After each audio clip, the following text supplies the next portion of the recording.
함께 읽은 이 본문은 지난 월요일 우리 묵상 본문이었습니다. 하나님이 세우신 지도자 모세와 함께 430년간 종살이하던 애굽 땅을 빠져나온 이스라엘 백성은 홍해를 건너서 이제 신광야에 위치한 시내산 인근에 다다랐습니다. 이때의 시점이 이스라엘 백성이 애굽을 떠난 지 약 3개월이 지난 시점이었습니다. 이제 이스라엘 백성은 이 시내산에서 하나님과 언약을 체결하고 제사장 나라 그리고 거룩한 하나님의 백성으로서의 준비를 하게 될 것입니다. 이 시내산에서. 그런데 여기까지 온 그들의 광야의 여정은 결코 순탄하지 않았습니다. 그들의 여정은 결코 순탄하지 않았습니다. 그래서 여정을 이어가는 곳곳에서 이스라엘 백성은 모세는 물론이거니와 하나님께도 원망을 했습니다. 원망과 불평을 쏟아냈습니다. 애굽 땅을 빠져나오자마자 뒤쫓아오는 애굽의 군대와 앞을 가로막고 있는 홍해로 인하여 그들은 원망과 불평을 쏟아냈습니다. 그리고 마실 물이 없다고 불평합니다. 마치 금방이라도 무너져 내리는 모래성과 같이 정말 결속력이라고는 찾아볼 수 없는 그들이었습니다. 그리고 이런 이스라엘 백성은 오늘 본문 바로 앞장인 17장을 보면 르비딤에서 아말렉 족속과 전쟁까지 치르게 됩니다. 이렇게 이스라엘 백성은 내부로부터 나오는 어려움과 그리고 외부에 도사리고 있는 위협 앞에 그 상황들을 스스로 해결해 나가기에 역부족인 모습을 보여줍니다. 따라서 하나님의 선택하신 백성으로서 약속의 땅을 향하여 나가는 그들의 발걸음은 힘찬 행진의 모습이라기보다는 너무나 당연한 모습이겠지만 등 떠밀려서 마지못해 나아가는 모습이었습니다. 그러나 그럼에도 불구하고 여호와 하나님은 이스라엘 백성과 동행하여 주셨고 19장을 보면 마침내 그들은 여호와 하나님과 언약 체결을 하게 되는 시내산에 도착하게 됩니다.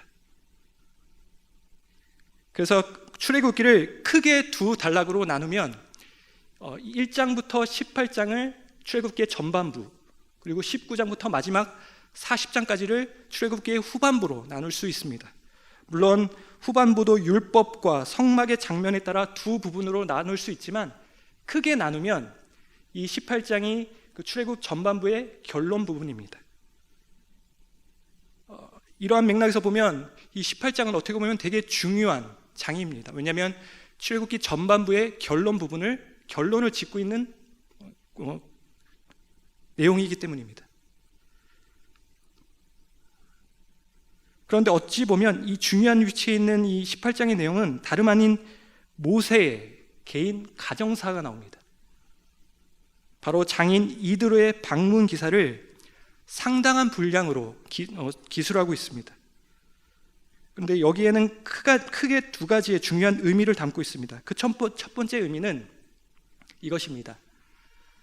하나님 되심이 이드로를 대표하는 이방 민족에게도 이제 전해지는 것입니다. 하나님의 하나님 되심이 이제 애굽 땅을 넘어서 이스라엘 백성을 넘어서 이방 민족에게도 전해지는 것입니다. 이것이 첫 번째 의미고, 두 번째 의미는 이제 갓 애굽 땅에서 나온 그들에게 자신의 경험을 살려서, 이드로가 미디안 족속의 장로였죠. 그래서 자신의 경험을 살려서 아직 행정적인 것 그리고 사법적인 체계가 갖추어지지 않은 그들에게, 이스라엘 백성들에게 사회적인 전반적인 조직을 제안하고 또 이것을 권면하는 이런 의미를 담고 있습니다. 이 18장이.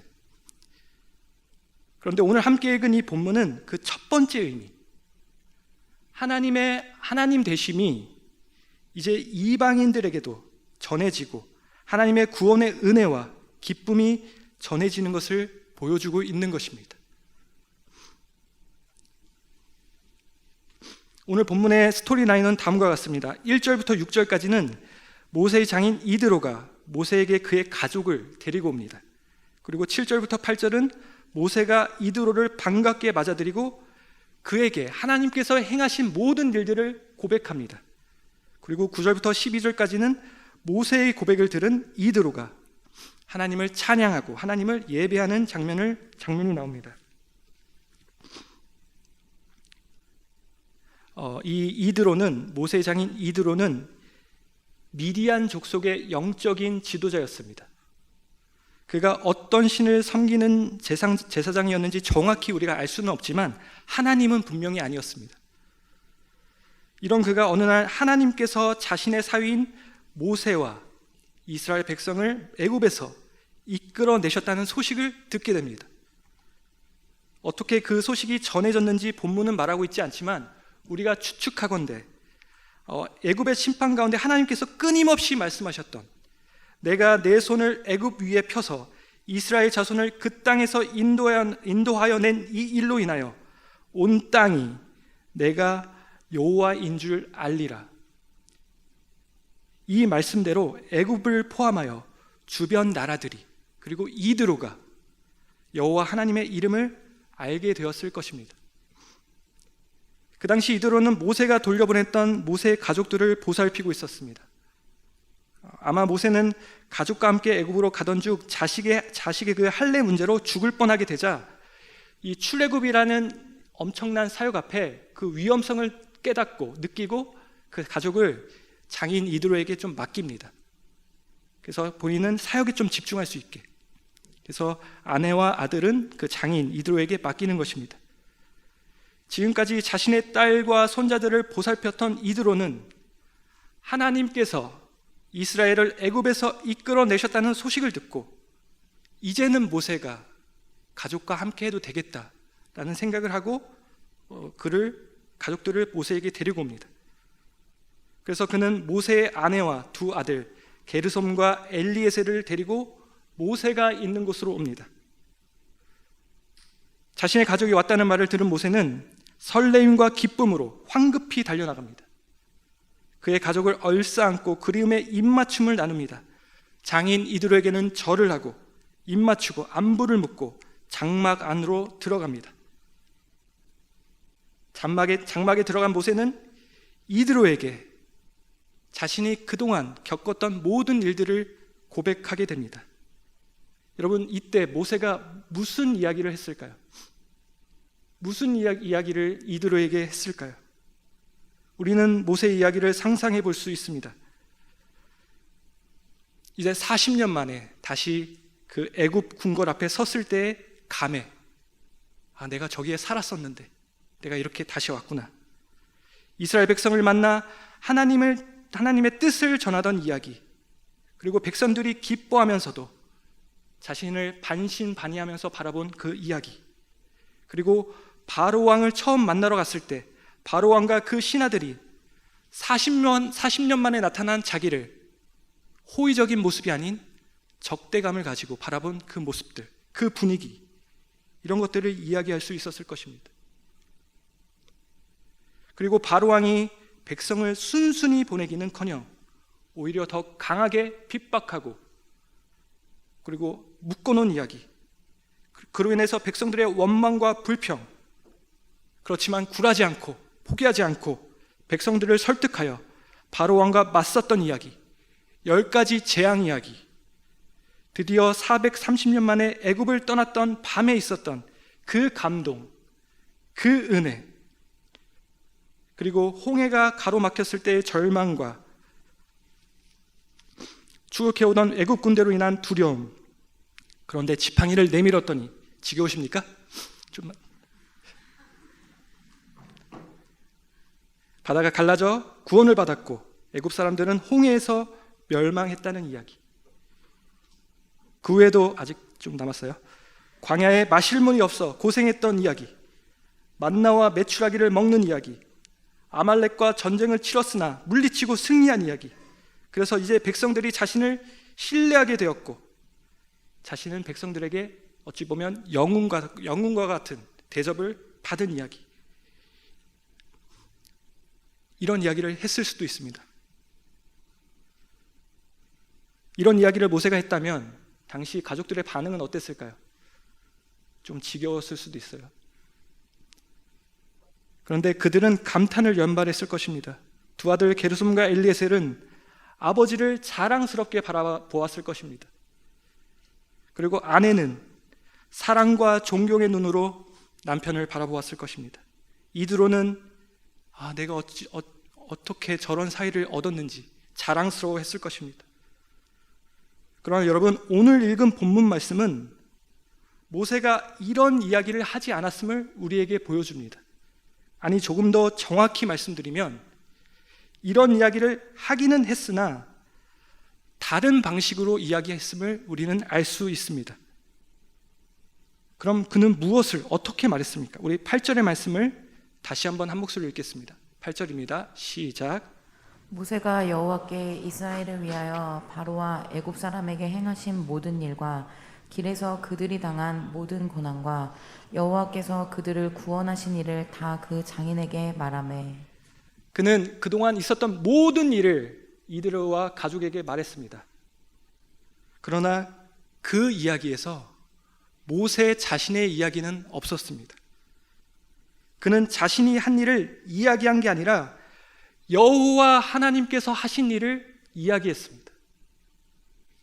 여호와 하나님께서 하신 일을 이야기한 것입니다. 되게 비슷해 보이지만 정말 다른 것입니다. 그 엄청난 일들이 일어난 현장에 모세가 있기는 했지만, 자신이 있기는 했지만 자신이 한 일이 아니었습니다. 그 모든 일을 하신 분은 여호와 하나님이셨습니다. 방금 읽은 8절에서 보는 것처럼 모세는 여호와께서 이스라엘을 위하여 바로와 애굽 사람에게 행하신 모든 일을 말했습니다. 여호와께서, 또 여호와께서 그들을 구원하신 일을 이야기했습니다. 홍해를 향해 지팡이를 내민 사람은 분명 모세였습니다. 하지만 홍해가 갈라지게 하신 분은 여호와 하나님이셨습니다. 아말렉과 이스라엘이 싸울 때 산에 올라 두 팔을 들고 있었던 것은 분명히 모세였습니다. 하지만 그 전쟁을 승리케 하신 분은 여호와 하나님이셨습니다. 그렇다면 모세와 백성들이 한 일은 무엇일까요? 이 8절 중간을 보면 그들이 당한 모든 고난과 라는 구절이 나옵니다. 그들은 고난을 당했을 뿐입니다. 어려움을 당했을 뿐입니다. 그게 전부입니다. 사람은 고난을 당하는 연약한 존재입니다. 사람은 고난을 당할 뿐 자신을 구원할 수 없습니다. 이게 사람들의 한계입니다. 고난 당하는 사람들을 구원하신 분은 오직 여호와 하나님이십니다. 결국 모세는 모세 자신을 이야기하지 않습니다.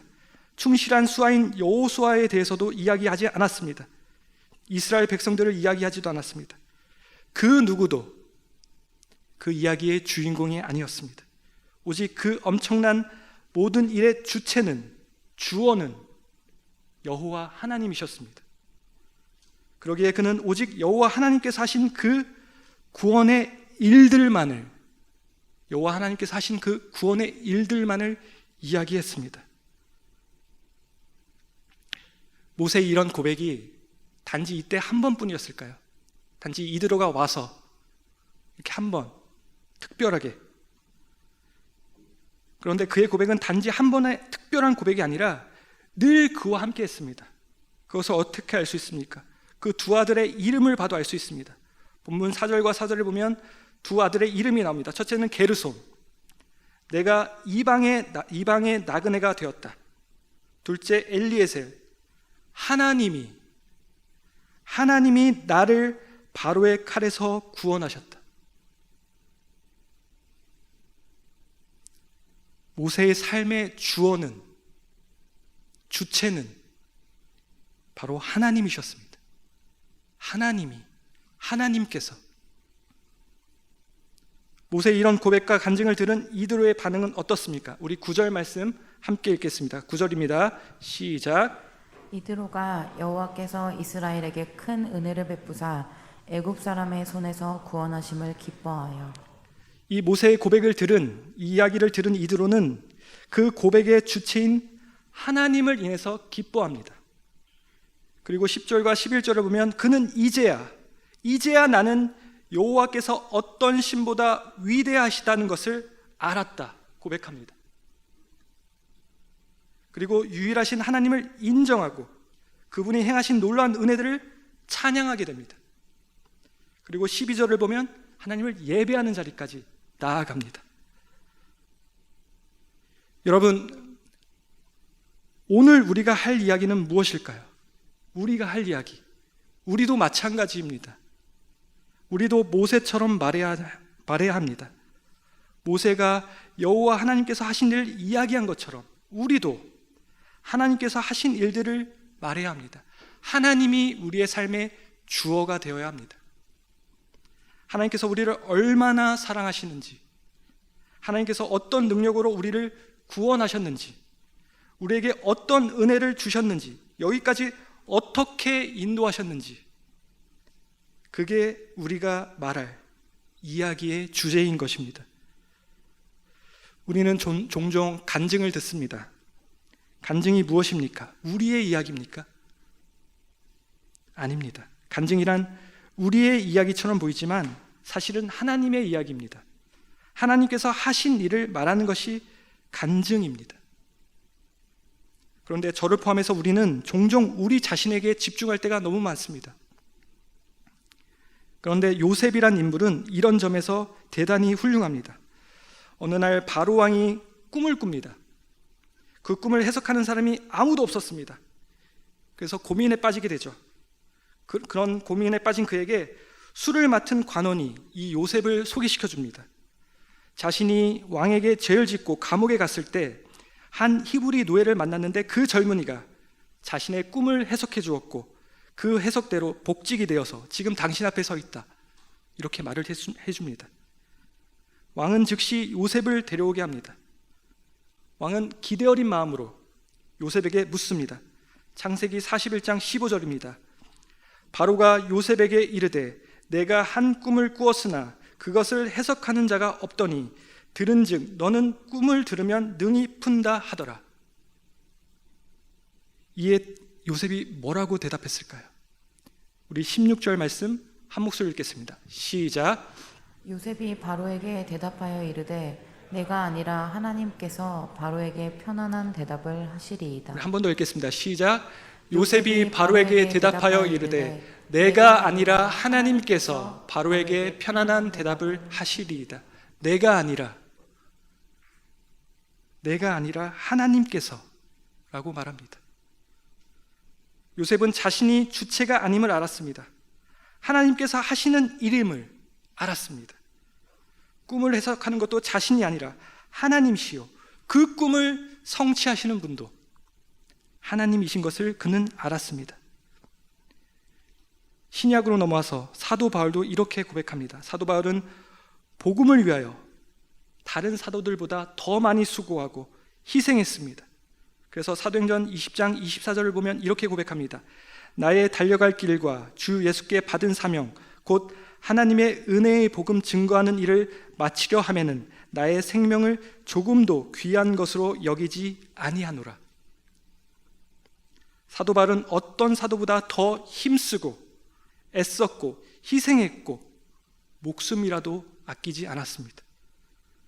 그럼에도 불구하고 바울의 마지막 고백은 이렇습니다. 우리 고린도전서 15장 10절 말씀 한 목소리로 읽겠습니다. 시작. 그러나 내가 나된 것은 하나님의 은혜로 된 것이니 내게 주신 그의 은혜가 헛되지 아니하여 내가 모든 사도보다 더 많이 수고하였으나 내가 한 것이 아니요 오직 나와 함께 하신 하나님의 은혜로라. 내가 한 것이 아니요 내가 아니요 하나님의 은혜다 라고 말을 합니다. 내가 지금 이 자리에 있는 것은, 나의 나된 것은 하나님의 은혜다 라고 이야기합니다. 여러분, 이러한 고백이 저와 여러분의 고백이 되기를 주님의 이름으로 축복합니다. 우리 모두가 이렇게 하나님을 이야기하는 사람이 되길 소망합니다. 많은 사람들이 우리로부터 하나님의 이야기를 듣기를 소망합니다. 우리가 할 이야기의 주체는 하나님이요, 하나님께서 베푸신 은혜에 대한 이야기입니다. 그렇다면 여러분, 어떻게 모세나 요셉은, 그리고 바울은 하나님에 대해서 말할 수 있었을까요? 그것은 그들이 하나님을 경험했기 때문입니다. 하나님이 자신을 위해서 일하시는 것을 체험했기 때문입니다. 그래서 말을 하지 않을 수가 없는 것입니다. 하나님의 은혜를 맛보아 알고 있었기 때문입니다. 그들은 하나님을 만났고 하나님을 알았던 사람입니다. 찰스 노튼이라는 영국의 영화 배우가 있다고 합니다. 그가 한 번은 미국을 돌면서 성경 낭독회를 연 적이 있습니다. 그는 이제 성경을 대단히 잘 낭독했기 때문에 청중들은 큰 감동을 받았다고 합니다. 제가 읽었으면 잘 감동을 안 했을 것 같은데, 이 사람이 읽었을 때는 많은 청중들이 은혜를 많이 받았다고 합니다. 그래서 한 번은 그가 미국의 그 자그마한 마을에서 성경을 똑같이 낭독하게 되었다고 합니다. 청중들은 평소처럼 깊은 감동에 사로잡힌 채 조용히 그가 읽는 성경 말씀을 듣고 있었다고 합니다. 그때 한 왜소한 노인이 자리에서 일어나더니 자신도 좀 성경을 읽고 싶다 이야기했다고 합니다. 당연히 청중들은 그 노인이 웅변이나 학식이나 스피치 기술에 있어서 그 로튼과는 비교가 되지 못한다는 것을 알기 때문에 별 기대를 하지 않았습니다. 별 기대 없이 그 노인이 성경을 읽는 것을, 말씀을 읽는 것을 들었다고 합니다. 그 노인은 중간중간 더듬거리기도 하고 또 단어를 잘못 읽기도 했습니다. 하지만 이 노인이 성경 읽기를 마쳤을 때 그 자리에 있었던 사람들의 눈은 눈물로 젖어 있었다고 합니다. 말할 수 없는 기쁨과 은혜가 그 자리에 있었다고 합니다. 많은 은혜와 감동을 받은 어떤 사람이 이 찰스 노튼에게 물었습니다. 방금 저 노인의 성경 낭독을 어떻게 생각하십니까? 그는 빙그레 웃으면서 이렇게 대답했다고 합니다. 네, 저는 다른 사람보다 성경을 비교적 잘 알고 있다고 생각합니다. 하지만 저 노인께서는 성경의 저자를 잘 알고 계신 것 같습니다. 성경의 저자, 하나님을 잘 알고 계신 것 같습니다. 여러분, 성경을 아는 것과 성경의 저자이신 하나님을 아는 것, 어느 것이 중요합니까? 물론 성경 읽는 거 중요합니다. 그렇다고 성경 안 읽으면 안 돼요. 성경 읽는 거 중요하죠. 하지만 성경을 읽는 것에 그치는 것이 아니라 그 성경을 지으신 저자이신 하나님을 아는 것이 중요합니다. 하나님이 그 말씀을 통해서 나에게 무엇을 말씀하시는지 그것을 아는 것이 중요한 것입니다. 모세는 출애굽의 과정에서 하나님을 알고 있었습니다. 하나님의 은혜를 알고 있었습니다. 그렇기에 그는 하나님의 이야기를 할 수 있었던 것입니다. 그의 삶을 하나님을 주어로 놓고 이야기할 수 있었던 것입니다. 하나님께서, 내가 아니라 하나님께서 하셨습니다. 여러분, 우리가 할 이야기는 머리로 짜내서 할 수 있는 이야기가 아닙니다. 간증문은 문장 실력에서 나오는 것이 아닙니다. 우리의 이야기는 하나님께로부터 받은 은혜, 하나님을 만난 경험, 그 체험으로부터 나오는 것입니다. 은혜를 받은 사람, 하나님께서 하신 놀라운 일을 체험한 사람들이 할 수 있는 이야기입니다. 저는 우리 늘청 공동체 모두가 하나님의 이야기를 풍성하게 하기를 소망합니다. 그리고 축복합니다. 성경에서 읽은 하나님에 대해서만이 아니라 그냥 그 성경 말씀 안에 있는 하나님이 아니라 지금도 살아 역사하시는 그 하나님을 알고 경험하기를 원합니다. 그래서 하나님을 이야기하는, 풍성히 이야기하는 여러분이 되기를 축복합니다.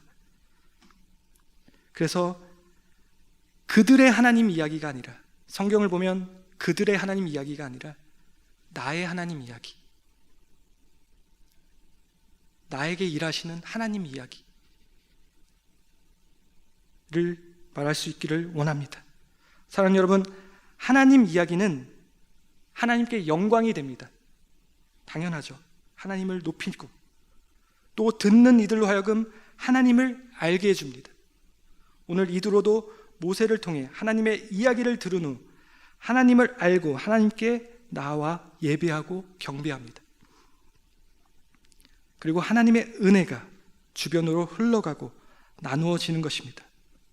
그리고 하나님의 이야기는 지금까지 우리를 인도하신 하나님의 이야기를 또 한다는 것은, 잘 들으시기 바랍니다, 하나님 앞으로도 나의 삶 가운데 은혜를 베푸시고 인도하실 것을 믿습니다 라는 믿음의 기대와 고백을 올려드리는 것입니다. 지금까지 나를 이렇게 인도해 주신 하나님, 그리고 앞으로도 여전히 나의 삶을 붙들고 계실 하나님 기대합니다. 신뢰합니다. 이렇게 바라보고 나가는 그런 믿음의 고백인 것입니다. 바라기는 이 시간 함께 하시는 모든 분들의 입술 가운데 이 하나님의 이야기가 가득 넘치길 주님의 이름으로 축복합니다. 우리의 입술을 통하여 그 구원의 은혜가 주변에 나누어지고 주님을 알게 되는 역사가 일어날 것입니다. 믿으십니까? 아멘. 또한 입술의 고백을 통하여 여호와 하나님께서 우리의 삶을 더 붙잡아 주실 것입니다. 너의 이야기는 여기까지야 가 아니라 여전히 끝까지 영원히 우리 가운데 하나님의 이야기를 베풀어 주실 것입니다. 다시 한번 이 시간 함께하는 모든 분들이 하나님 이야기꾼 되시길 주님의 이름으로 축복합니다.